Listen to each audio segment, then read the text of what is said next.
Welcome back, baseball fans, to another elimination video. Today we're eliminating the Chicago Cubs. What we're looking at first is last year. It was a great year a year ago as they would make the playoffs, finishing 28-21. Did pretty well. Won a wild card series, I believe. In the offseason, though, they lost Bert Hooton. That hurt the team because he was very good. 8-4, 108 innings. Ray Burris was the led the team in saves, was 7 years ago. He would be the lone all-star in the following season. We'll show you that momentarily. You look at the net run differential, and you can see the problems. 209 scored, 219 given up, yet they're plus 7 over 500. A modest 257 average and a 401 ERA. This is sort of where everything kind of went right in the clutch for the Cubs a year ago.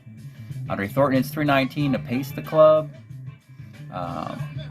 The only struggling players would be their double play combo with Beckert and Kessinger hitting around the Mendoza line. But otherwise, it's a decent year, plus plenty of power out of Ron Santo, Billy Williams, and Jim Hickman, who I think went to the All-Star game, or maybe he went the year before. But look what happens a year later this year. It all kind of fell apart. Average is slightly below 249, but the ERA went up almost 40 points.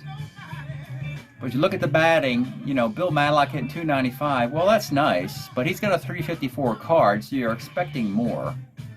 Looking at the home runs, no one has a 10 of them. We see older players, Billy Williams and Ron Santo, are now hitting 230 and 226. The youngsters, Thornton and Tim Hosley, not doing a whole lot either. Fergie has a losing record. Russell's doing well. And the new closer, Bruce Sutter, what a weird line. 4 saves, but in 11 innings, 1 walk and 17 strikeouts is amazing. However, 8 runs allowed and 14 hits. So when he was missing bats, he was fantastic. When the bats hit him, he lost 2 games in the limited number of opportunities. So with that, let's take a look at the Cubs. First thing we do is we're going to look at the 8 guys who will be leaving the team with their 73 cards. And we have some good players here, we always do. We'll evaluate them at the end of the video to see who's going to be kept, put on waivers, and put on retirement. The first thing we need to do is build a team out of the remaining parts. And they have 7 and 5. That's the right balance you want. That means you're not seeking pitching or hitting. You're right in the middle balance of the team. Let's see, we got a catcher, a first baseman, a shortstop, utility infielder. Actually, we have a second baseman, shortstop, utility infielder. We have an infield and an outfielder. So we have Hosley can catch, but he's better over on the right side. Thornton's fine to play first base, even as a right-hander. I don't know what pursuing Buckner will do immediately. You have to figure out what do you do with Thornton then. Brohammer is expendable. He's just a left-hand hitting second baseman. Madlock is your third baseman. Kessinger is still your shortstop as a 2. That's good. And Popovich is your utility player, which doesn't really matter too much. You only have one outfielder, but it's a good one. It's Jose Cardinal. Don't see him with a center field designation anymore. And the pitching should be 5 of them. And so you've got a trade chip here in Fergie Jenkins, 74 card. Texas Ranger pitcher, you see. And I think the idea is they're going to move him to Texas. Doug Rowell, they got him from the Dodgers. This is a nice little theft. A really good Dodger pitcher of 1976, and now he's going to be a Cub, unless they don't really want to trade him to the Dodgers. They already lost Bert Hooton, who was to the Dodgers in history, so they have Rowell in its place. So they probably want to hold on to him. Ken Frailing is okay at best as a lefty. Don Hood, who came out from Baltimore, another lefty. So they're pretty much set with left-handed pitching, which is great news. You see lefty, lefty, lefty. That's the hardest thing to find. And top it all off, it's Bruce Sutter. I would say he had some bad luck because, again, he had 1 walk and 17 strikeouts, but his ERA was 6.55. Go figure that one. So the prospects look good. Remember, they had a great offseason a year ago, so they don't necessarily have to knock it out of the park in this offseason, as they hopefully just need to get better luck, better fortune, and just play better. You got the talent on your strat cards, just play to the abilities you have on your strat cards. So with that, let's take a look at those other 8 players from 1973 and see who the Cubs keep, put on waivers, and put on retirement. Okay, folks, so here we are looking at the 8 players from 73 to see who we keep, waive, and retire. And the first player is Carmen Fanzone. He's just a utility player, and we look at his availability. He had really one nice year in 1973, a 797 OPS. 72 he had some power, not a good batting average. So he only moves forward with 1 more year in 72, and it's not a 74, and it's not a good one. But can we give the guy waivers? He would have to have a card in the you'd have to have a card with a 74 set to get waivers. Normally 180 plate appearances will get you a strat card, though the Cubs mostly wouldn't keep it. So we'll see if that card exists in 74 for the Cubs. Going to Gary's roster page here. So here's your Cubs. Looking for Fanzone. Does he make a card? He does. So he has a card for the Cubs in 74, so you could put him on the waiver list. So when we go to the Cub roster sheet here, if you want to keep a guy, you put him in the blue column. Waivered guys go yellow, and then the red is retires. Here's Fanzone. He gets $100 in a suitcase.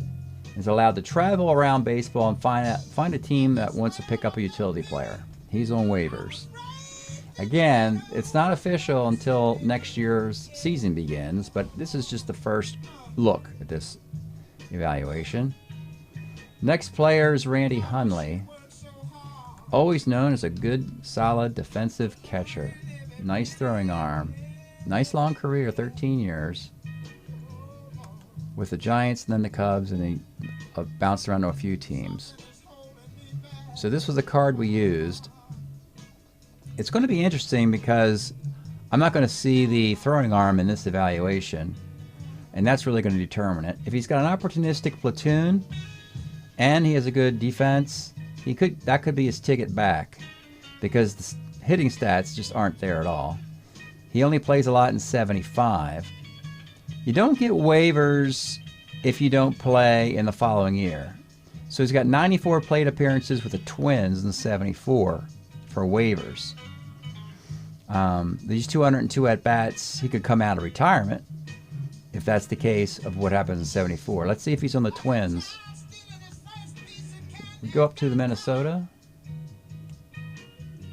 We're looking for Randy Hundley. They got Borgman and Roof. Bork, Butler, Gomez, Hundley. So they printed a Randy Hundley card. They printed 3 catchers for the Twins. So you could stash him on waivers. When you do something like this, the rest of baseball is like, thanks a lot, Cubs. Yeah, you put two pretty kind of lousy players on the waiver list, which means that the rest of Major League Baseball will not benefit from... Normally, really good teams have to put good players on waivers, and they get scarfed up. But that's good news for the Cubs. Because they could still, if they find 2 more awful guys, they can put them on the retired list. At a certain point, though, I want some keepers, right? All right, now we have we got Ring of Honor Cub players coming up here, folks, beginning with Ron Santo. 14-year career for Santo. Made the Hall of Fame. Eventually, he did. All sorts of MVP lists and gold gloves in the 1960s in there. He's got a .221 season in 74, That card exists because he's got 418 plate appearances. He's with the Crosstown White Sox. Here's an interesting anecdote. The present Carryover League White Sox signed Glenn Beckert to back up defensively for George Orta. So maybe the White Sox do this and get Ron Santo to be defensive third base. They presently still have Bill Melton, though. But he certainly earns waivers. Do you want to even keep him as a 221 hitter? Ooh, that's a dicey one there. For now, let's be ambitious and let's also put him on the. Let's also put him on the waiver list, because that means they really want to keep much better players. Next up is Del Unser, interesting player. He actually never was a Cub. He was a nice trade acquisition a few years ago. I forgot which year we added him. Came over from the Washington Senators. Has a Senator's hat there. Plays for the Phillies. So they picked him up from this Washington Senator era, and they just ran him through a timeline where he bounces all over the place. You see, have Del Unser for hire. Cleveland, Philadelphia, the Mets, the Expos, and back to Philadelphia. So he can go anywhere. 73 was a 289 year with a 781 OPS and good defense. So 74, 264, 75, 294 with the Mets. He'll be a player. 76 and 77, he's hitting 273 for the Expos. Valuable piece. And if you're the Cubs, do you want to keep this valuable piece? It's almost like he's a trade chip. We talked about them not having a pure center fielder now because they have Cardinale, more of a corner guy. For now, I want to keep this guy. I want to keep Del Unser. Sometimes a guy just finds a home instead of bouncing around. For now, let's keep him. But I'm also going to make a notation in the sheet, which is kind of obvious. He's a trade chip, and they can help the Cubs in that manner. And next is Billy Williams, and he's going to be a keeper because he's still productive, not a Hall of Fame productive, but he's still good. He's got 1 or 2 more years left. He's got 3 years left. Yeah, 74, he's still a Cub, hitting 280, 835 OPS, a little bit better than 73, so we're keeping that. And even 75, he goes to Oakland, hits 23 home runs. So, and Billy Williams, we tend to ride these Hall of Famers even a little bit past their duration, just because they're associated with the team. And they could be even a role player, but yeah, we like Billy Williams to stick around for the Cubs for another year or two. Now the pitching. First one's a no-brainer. It's Rick Russell, and he will be a Cub moving forward.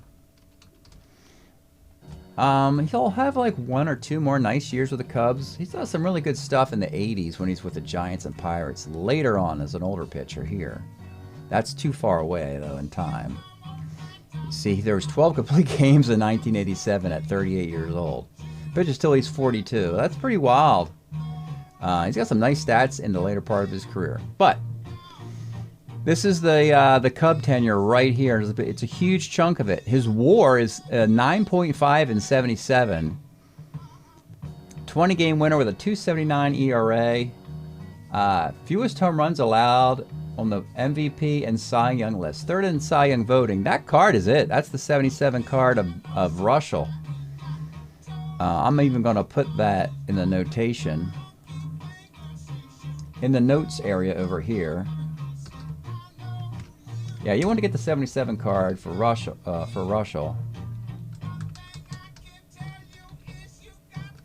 that there. Free Jenkins trade. I'm going to put a notation there. Okay, and the next guy is Bill Bonham. Took him a while to get into our carryover league. 73 might be statistically his best year. 3.02 ERA.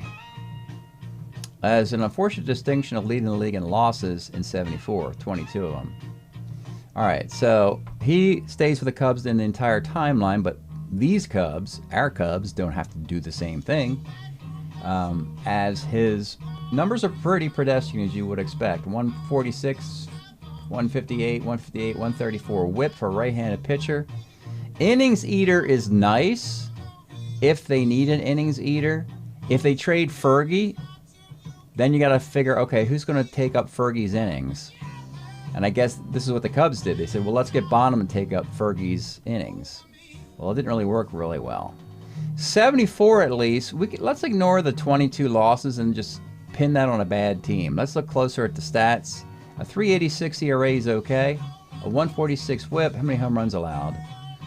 You know, just 13 home runs allowed in 242 innings in Wrigley Field is pretty good, I would say. Had 10 complete games. His problem looked like control. 109 walks. But this one's a tough one. But we're going to make him a keeper for now.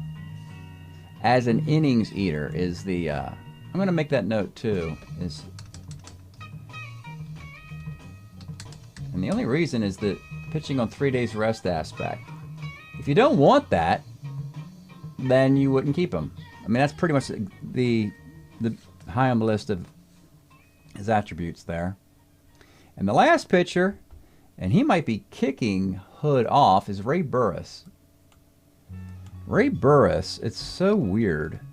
He was the lone all-star this year for the Cubs because the rest of the Cubs were horrible.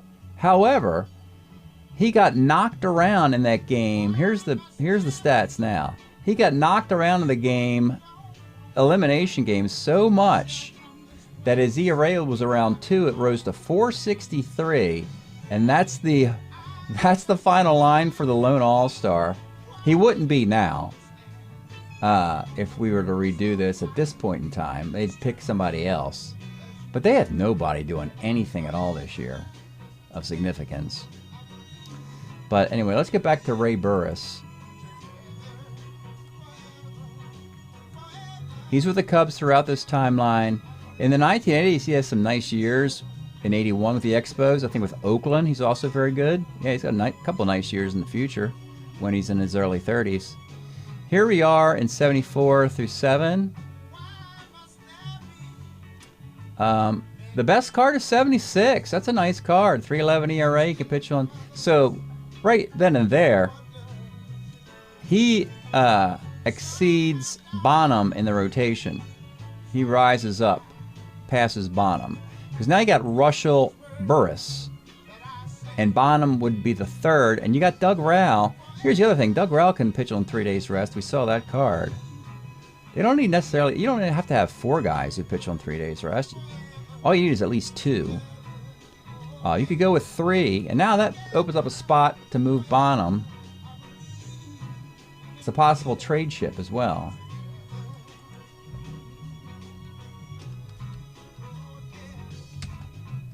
I'm going to keep Burris. And obviously we can't keep 5. We have 5 and 3. So that means that one of these guys will have to move off of the keeper designation before the draft next year. First thing they'll do is they'll look for a trade partner. If they can't get a trade consummated, then somebody has to go to waivers, and a waiver guy has to go to retirement, most likely. But you have to ask yourself, what's the asking price for Bonham versus Burris? Probably not a lot for Bonham. Unser is the player who actually doesn't have a history with the Cubs. That'd be a nice trade pick. That's the guy probably to trade is Del Unser. They probably have a center fielder in their own pipeline. Maybe they trade for Bobby Mercer, who's going to be playing out of New York. We know Bobby Mercer goes to the Giants and the Cubs in the mid to late 70s. So Unser could be moved. But a lot to think about before the draft next year. This is the first chance to look at that. When the Cubs are in a reasonably nice spot, you always want to have as many keepers as possible, and they have enough. So that's it for eliminating the Chicago Cubs. Thanks for checking this out, and we'll see you next time.